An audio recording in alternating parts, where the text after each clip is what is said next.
Hello friends, നമുക്കിന്ന് വളരെ ടേസ്റ്റിയായ soya 65 ഉണ്ടാക്കി നോക്കാം.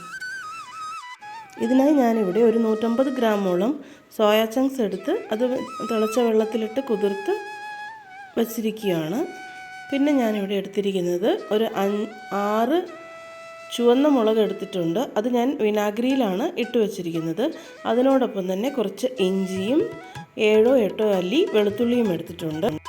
വിനാഗിരിയിൽ കുതിർത്ത മുളകും പിന്നെ നമ്മുടെ വെളുത്തുള്ളിയും ഇഞ്ചിയും ചേർത്ത് നമ്മൾ അരച്ചെടുക്കുവാണ്. ആ സമയം കൊണ്ട് ഞാനിവിടെ സോയ ചങ്ക്സ് പിഴിഞ്ഞെടുത്തിട്ടുണ്ട്. നന്നായിട്ട് വെള്ളം കളഞ്ഞ് പിഴിഞ്ഞ് വെച്ചിട്ടുണ്ട്.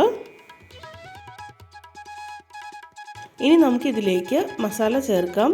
1/2 ടീസ്പൂൺ മഞ്ഞൾപ്പൊടി, 1/4 ടീസ്പൂണോളം കുരുമുളക് പൊടി, 1/2 teaspoon garam masala, 2 teaspoon Kashmiri chilli, 1/4 teaspoon മല്ലിപ്പൊടി. ഇത്രയുമാണ് ഇതിലേക്ക് ചേർത്തത്.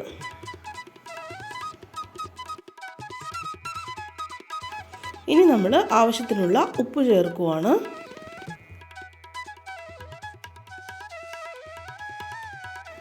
ഇനി ഇതിലേക്ക് 2 ടീസ്പൂൺ മൈദയും 1 ടീസ്പൂൺ കോൺഫ്ലവറും കൂടെ നമ്മൾ ചേർക്കുന്നുണ്ട്.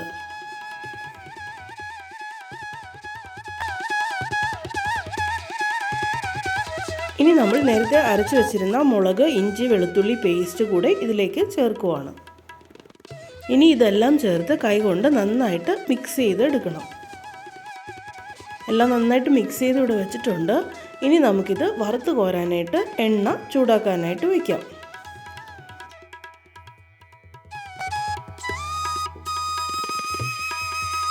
പാനിൽ എണ്ണ ഒഴിച്ചത് നന്നായി ചൂടായി വരുമ്പോഴേക്കും നമുക്കതിലേക്ക് ഈ സോയ ചങ്ക്സ് ഇങ്ങനെ ഓരോന്ന് ഇങ്ങനെ വിട്ടായിട്ട് അതിലേക്ക് ഇട്ട് കൊടുക്കാം. എല്ലാം കൂടെ ഒരുമിച്ചിടരുത്, ഇങ്ങനെ വെടിയിപ്പിച്ച് ഇട്ട് കൊടുക്കണം.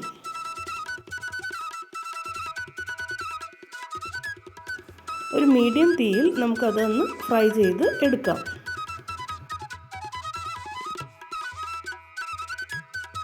ഒരുപാട് നേരം ഫ്രൈ ചെയ്ത് കഴിഞ്ഞാൽ സോയ ചങ്ക്സ് നമുക്ക് കഴിക്കാൻ പറ്റാതെയാവും, വല്ലാതെ കട്ടിയായി പോവും. അങ്ങനെ ചെയ്യരുത്. പുറം ഒന്ന് കരിമുരാന്നായുകയും പിന്നെ ഉള്ളിലെ ഭാഗം സോഫ്റ്റ് ആയിട്ടുള്ള ആ ഒരു പരുവത്തിൽ മൊരിഞ്ഞ് തുടങ്ങുന്ന സമയത്ത് തന്നെ നമുക്കതൊന്ന് കോരി മാറ്റിയെടുക്കാം.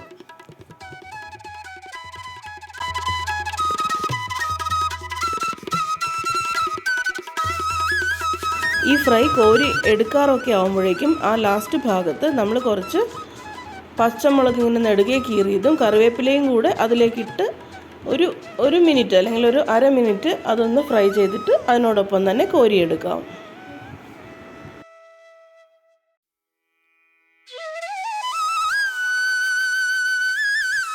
അങ്ങനെ നമ്മുടെ സോയ 65 റെഡി ആയിട്ടുണ്ട്.